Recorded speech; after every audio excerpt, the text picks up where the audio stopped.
Hello guys, what's up? This is Code Beginners, and till now we have studied that how can we make an application and how can we do different tasks like inserting data, updating data, deleting data, how to show them in combo box and how to show them in a table. So and how to exit that and how can I make user to decide whether it is a time to exit your application or not. So in this video, I am going to show you that how can you make changes in your front end related to this column names, because these are the column names that have been displayed directly from my database. So I need to show you my database. So this is something that we call database, and if you see this, that will exactly matchable with your this. If you are familiar with this, if you have seen my previous videos, so this eid is that column and this ename is that column, and username and password similarly. So now what if I want to make custom changes in my front end? I want to show another name here in that column in spite of this, you know, this previous names. So how can I do that? In this video, I am going to show you that. Okay. So let's get started. First of all, you need to go here at the refresh table, select this button and you need to double click on that and you will reach to the code of your database where you have written. Okay, so that is basically the command or the query. I need to make little changes in that query. So for that purpose, what I will do, I will just write here my column name from my database, and that is basically e underscore eid. So I will write here e underscore id, and first of all I will write my column names from my database, then I will tell you what to do further.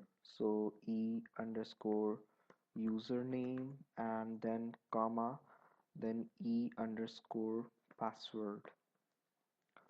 So this is the thing basically.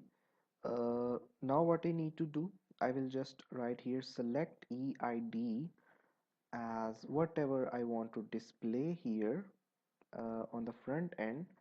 I will write here as single colons, and inside these single colons I will write simply the name, whatever I want to display.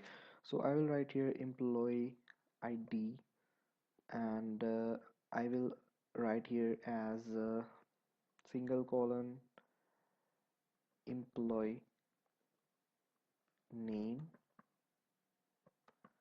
Okay, and similarly I will write here e underscore username as single colon employee name, uh, uname, let's say.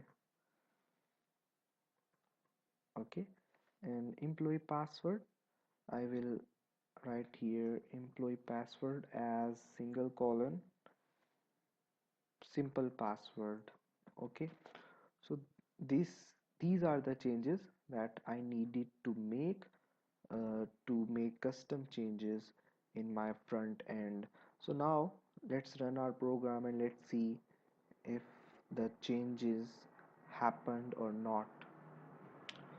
So I will just start my program and my program will run, and it should display me the login window that it usually displays.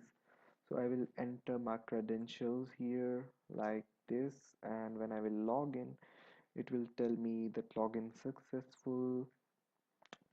And when I will click refresh table, you will see that changes are there. So employee ID is basically that name that I have given him it, and employee name is basically that name that I have given it, and username as employee name, employee name is basically that name that I have given here, and the password is basically that password. Now if you will compare it with database, you will see that the values are the same, but the column name has been changed. So that's how you can customize your column names in a data grid view. So that's it for today. Hope you have learned something new, and please rate, comment, subscribe. Bye for now.